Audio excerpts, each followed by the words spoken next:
Alhamdulillah wassalatu wassalamu ala Rasulillah wa ala alihi wa man tabi'ahum bisanin ila yaumiddin. Para pemirsa, yang semoga selalu mendapatkan taufik dan hidayah dari Allah Subhanahu wa taala. Di akhir-akhir bulan Ramadan, ya, Allah memberikan keistimewaan kepada umat Islam. Ada waktu yang sangat luar biasa, yang sangat istimewa, yang punya keutamaan yang luar biasa, yaitu malam Lailatul Qadar. Malam Lailatul Qadar di sini para ulama definisikan dengan berbagai macam versi ya pendapat. Ada yang mengatakan bahwasanya Lailatul Qadar itu artinya malam yang penuh kemuliaan. Ada yang mengatakan juga bahwasanya Lailatul Qadar itu artinya malam yang sesak. Karena ketika itu para malaikat itu turun ke langit dunia, para malaikat turun ke dunia untuk ya memberikan keberkahan rahmat di muka bumi. Yang memberikan keberkahan atau rahmat di muka bumi. Jadi keadaan bumi ketika itu penuh sesak dengan malaikat, sehingga itu disebut dengan Lailatul Qadar. Dan juga ada yang mengatakan bahwasanya Al-Qadar di situ karena di dalamnya terdapat peristiwa-peristiwa seperti penetapan takdir. Ya, penetapan takdir dalam setahun itu ditetapkan pada malam tersebut. Begitu juga turunnya Al-Qur'an juga diturunkan pada malam Lailatul Qadar seperti yang disebutkan dalam firman Allah Subhanahu wa taala, "Inna anzalnahu fi Lailatul Qadar." Sesungguhnya kami menurunkan Al-Qur'an yaitu pada malam Lailatul Qadar. Dan Lailatul Qadar di sini terjadi pada bulan Ramadan, bukan di bulan yang lainnya. Sebagaimana ditegaskan dalam ayat tadi, itu diturunkannya Al-Quran pada malam Lailatul Qadar dan ditambahkan dengan ayat syahrul Ramadan alladzi unzila fihil Qur'an. Pada bulan Ramadan itu adalah bulan diturunkannya Al-Quran. Kalau dikatakan turunnya Al-Quran pada bulan Ramadan, ya ini maksudnya adalah keseluruhan Al-Quran sekaligus seperti kata Ibnu Abbas, diturunkan dari Lauhul Mahfuz ke Baitul Izzah, dan di situ diturunkan permulaan Al-Quran semuanya, Al-Quran secara keseluruhan turun pada malam tersebut, yaitu pada malam Lailatul Qadar. Baru nanti dilihat dari berbagai macam peristiwa yang dialami oleh Nabi SAW, baru diturunkan ayat demi ayat atau surat demi surat sesuai dengan peristiwa-peristiwa yang ada. Nah, itu sekitar penjelasan tentang apa itu malam Lailatul Qadar. Tentang keutamaan malam Lailatul Qadar di sini secara khusus Allah Subhanahu wa taala sudah sebutkan dalam surat Al-Qadar. Ya, sudah secara khusus Allah Subhanahu wa taala sebutkan dalam surat Al-Qadar. Itu Allah Subhanahu wa taala berfirman, "Inna anzalnahu fi Lailatul Qadar." Ya, sesungguhnya kami menurunkan Al-Qur'an pada malam Lailatul Qadar. Keutamaan yang pertama di sini menunjukkan bahwasanya Al-Qur'an itu diturunkan pada malam Lailatul Qadar. Ya, Al-Qur'an diturunkan pada malam Lailatul Qadar. Dan ini juga jadi dalil bahwa Al-Qur'an secara keseluruhan itu bukan turun pada tanggal 17 Ramadan. 17 Ramadan itu bukan malam Lailatul Qadar. Lailatul Qadar kita sudah sepakat itu terjadi pada 10 hari terakhir dari bulan Ramadan. Kemudian Allah katakan inna anzalnahu fi Lailatul Qadar wa ma adraka ma Lailatul Qadar. Ya, tahukah kamu itu apa Lailatul Qadar? Ini menunjukkan bahwasanya Allah memberikan ketegasan tentang kemuliaan malam Lailatul Qadar. Kemudian dikatakan selanjutnya Lailatul Qadri khairum min alfi syahr. Malam Lailatul Qadar itu lebih baik daripada 1000 bulan.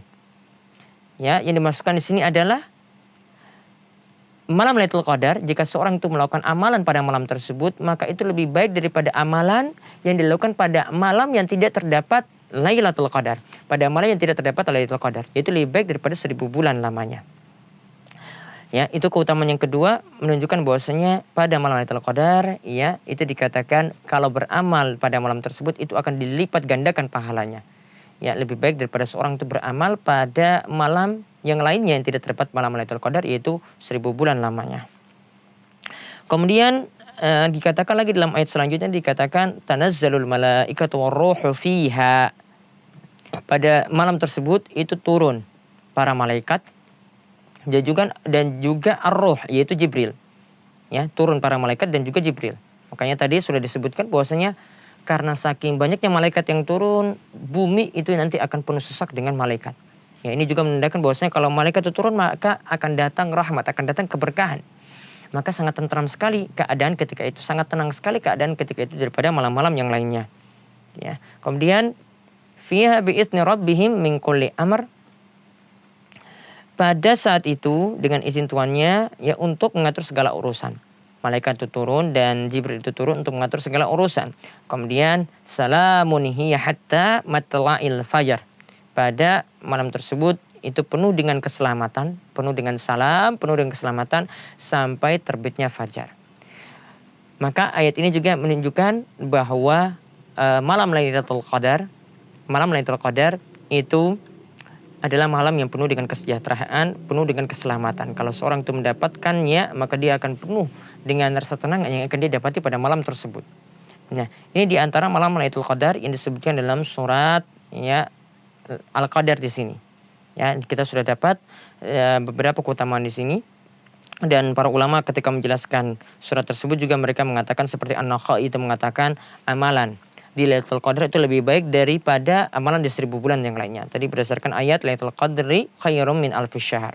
Kemudian Mujahid, Qatadah dan ulama lainnya juga mengatakan bahwa yang dimaksud dengan lebih baik dari 1000 bulan itu adalah sholat dan amalan pada Lailatul Qadar itu lebih baik dari sholat dan puasa di 1000 bulan yang tidak terdapat Lailatul Qadar.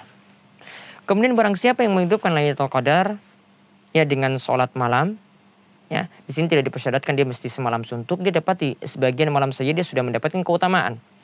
Kata Nabi SAW, man qama Lailatul Qadri imanan wa ihtisaban ghufira lahu ma taqaddama min dzambi. Barang siapa yang menghidupkan Lailatul Qadar dengan sholat malam, maka di atas dasar iman dan atas dasar mengharapkan pahala dari Allah Subhanahu wa taala, maka dosa-dosanya yang telah lalu itu akan diampuni. Dosa-dosanya yang telah lalu itu akan diampuni. Lalu disebutkan lagi oleh para ulama kapan Lailatul Qadar itu terjadi. Mereka punya berbagai macam versi pendapat. Tapi yang lebih tepat dalam masalah ini adalah Lailatul Qadar itu terjadi pada 10 hari terakhir di bulan Ramadan. Ya, karena Nabi SAW itu pernah bersabda taharrau Lailatul Qadri fil ashril awakhir min Ramadan. Carilah malam Lailatul Qadar pada 10 hari terakhir dari bulan Ramadan. Dan terjadinya Lailatul Qadar itu paling mungkin terjadi di malam-malam ganjil. Ya, paling mungkin terjadi itu di malam-malam ganjil ya daripada malam-malam genap. Nabi SAW juga bersabda, taharra Lailatul Qadri fil witri minal ashril awakhir min Ramadan. Carilah malam Lailatul Qadar pada 10 hari terakhir di bulan Ramadan pada malam-malam ganjilnya. Nah, dan dalil-dalil tadi itu menunjukkan bahwasanya kita mesti bersungguh-sungguh untuk mencari malam tersebut supaya kita mendapatkan keutamaan dari malam penuh kemuliaan tadi. Nah, kemudian bagaimana jika kita mendapati malam tersebut? Ya, apa yang mesti kita amalkan? Ada di antara yang bisa kita amalkan, ya tadi sudah disebutkan kita melakukan sholat malam. Juga di antara amalan mulia adalah kita memperbanyak doa ketika itu. Ada doa yang diajarkan oleh Nabi SAW kepada Aisyah radhiyallahu anha. Aisyah pernah mengatakan kepada Nabi SAW, ajarkanlah kepadaku bagaimana ya amalan yang bisa aku praktekkan ketika aku mendapatkan malam Lailatul Qadar. Maka kata Nabi SAW, Quli, ucapkanlah wahai Aisyah, Allahumma innaka afuwun tuhibbul afwa fa'fu anni. Ya Allah, ya sesungguhnya engkau itu maha pemaaf yang menyukai permintaan maaf, maka maafkanlah aku. Artinya ampunilah dosa-dosaku. Maka di sini menunjukkan bahwasanya ketika malam Lailatul Qadar kita dianjurkan untuk membaca bacaan ini, yaitu Allahumma innaka afuwun tuhibbul afwa fa'fu anni. Allahumma innaka afuwun tuhibbul afwa fa'fu anni. Dan ini juga menunjukkan bahwasanya pada malam Lailatul Qadar itu kita dianjurkan untuk banyak memohon ampun kepada Allah Subhanahu wa taala. Lalu ya, bagaimana? Apakah seorang wanita itu bisa mendapati malam Lailatul Qadar? Ini yang kita bahas terakhir, yaitu apakah mungkin misalnya dia di rumah saja karena mendapati haid sehingga tidak bisa pergi ke masjid. Apakah bisa mendapatkan malam Lailatul Qadar? Maka para ulama katakan bahwasanya setiap orang itu bisa mendapati malam Lailatul Qadar. Seorang musafir, seorang wanita haid, ya siapapun itu bisa mendapati malam Lailatul Qadar.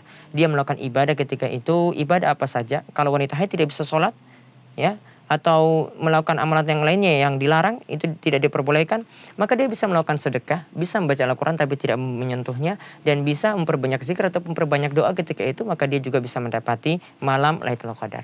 Intinya malam ini adalah malam yang penuh kemuliaan, maka jangan kita sia-siakan malam tersebut, dan kita banyak mohon ampun kepada Allah Subhanahu wa taala. Semoga Allah Subhanahu wa taala memberi ampunan bagi kita jika kita mendapati malam tersebut. Intinya jika kita ingin mendapati malam Lailatul Qadar, maka perbanyak ibadah di seluruh bulan Ramadan. Maka niscaya kita akan mendapatkan malam penuh kemuliaan tersebut, dan mudah-mudahan Allah Subhanahu wa taala memudahkan pada kita untuk mendapatkannya. Demikian para pemirsa, semoga kita akan terus diberkahi di bulan Ramadan ini. Wassalamualaikum warahmatullahi wabarakatuh.